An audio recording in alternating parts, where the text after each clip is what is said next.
What's up, YouTube? This your boy, the Travel Trucker, man. Back with another video. Hey, do me a favor, if you like this channel, hit that subscribe button. Make sure you hit that notification bell on so you know when I post. Well, just want to come on here, talk to you guys about something.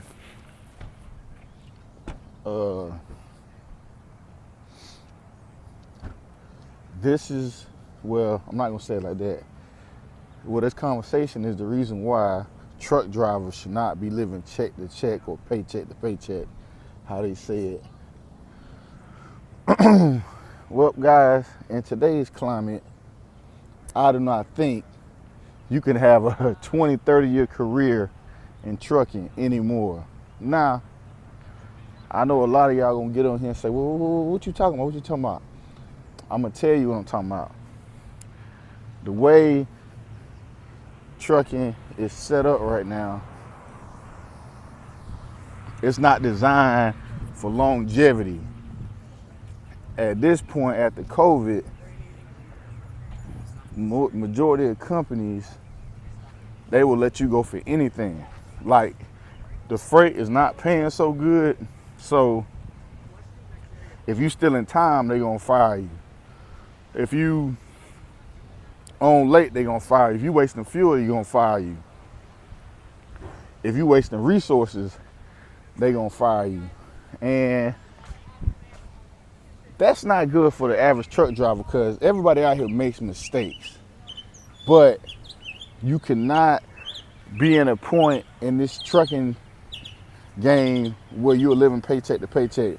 When you first get in the game, you need to save as much money as you can for when stuff happens. Because I hate to tell you, something is going to happen at some point in trucking. Even if you've done nothing wrong, that's just how trucking goes. Something always happens. It don't matter who you are or what lane of trucking you're in. So you got to understand, they're going to be slow times, slow periods. You're going to fail an inspection.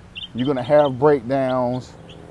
The company not going to pay you for something that you did. You got to go arguing with them about your paycheck.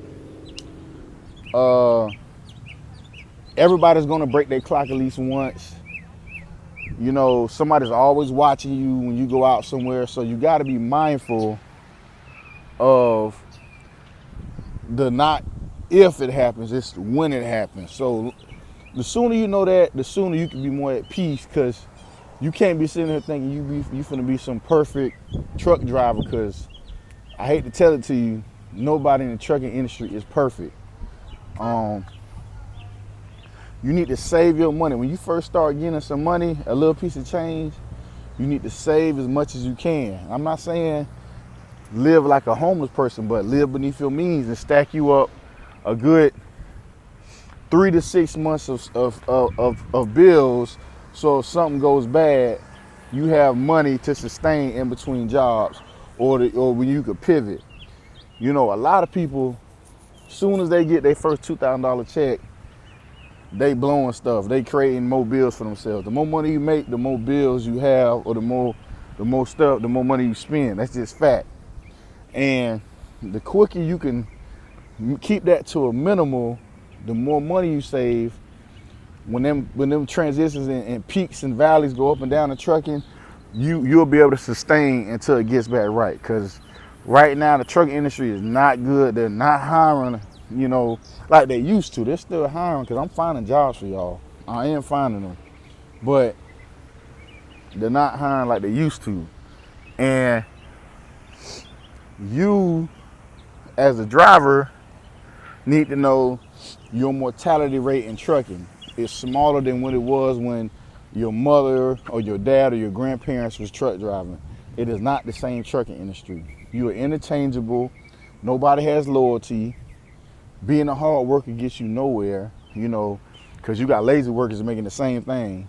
And that's the new normal now. So the quicker we can understand that, the quicker you can not live paycheck to paycheck, the quicker you can sustain and move on with your life into something else. So One of my favorite YouTubers, Andrew Jackson. I just watched the episode yesterday.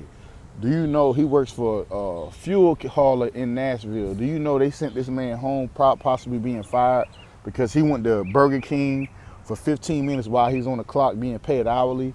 He was in Burger King. The regional manager so happened to be in the area, popped up on him, and was waiting on him at the truck when he walked back to the truck with his Whopper. Said, oh, park the truck, oh, you going home for the day.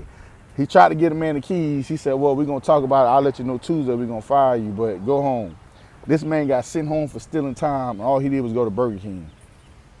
While he was waiting to get unloaded at a customer, they told him to wait.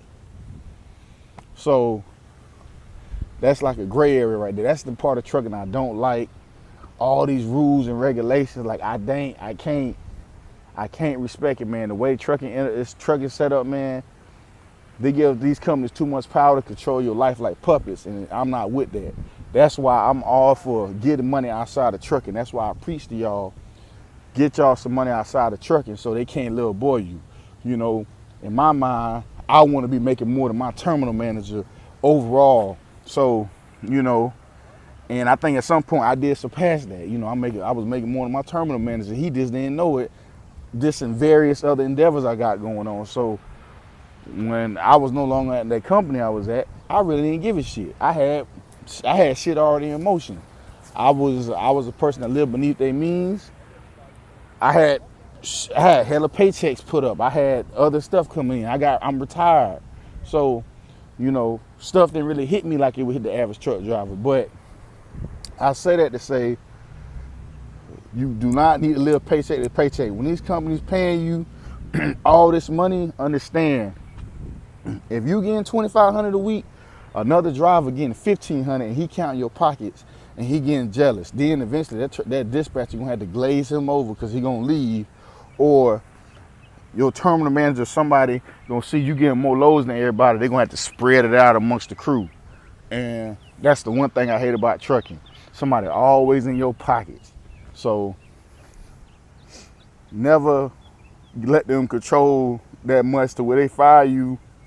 Sorry, I had a smoothie. As soon as you get fired, you struggling, you worrying about where your next paycheck gonna come from or how you gonna pay your bills. You should have saved your money. So do not get to the point in this industry to where you down to your last. Okay, I'm telling y'all now, the travel trucker telling y'all now.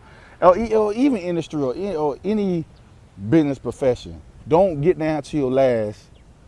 Okay, you need to prepare for the worst even when it's going good. So, you know, prepare for the first even when it's going good. Don't live paycheck to paycheck. So if you follow that motto, you can be all right.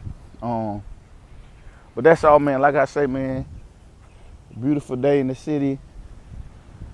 You talking about nice, man. Dude, it was in the 60s this morning. Tonight's gonna get down to the 50s. We're gonna be in the 40s at some time this week. It's a dry heat, man, even in the 80s. I'm loving the weather, man.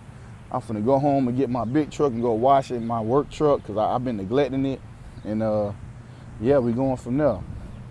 But I appreciate y'all, and I'm gonna drop another one later on, and I'll see y'all on the next one.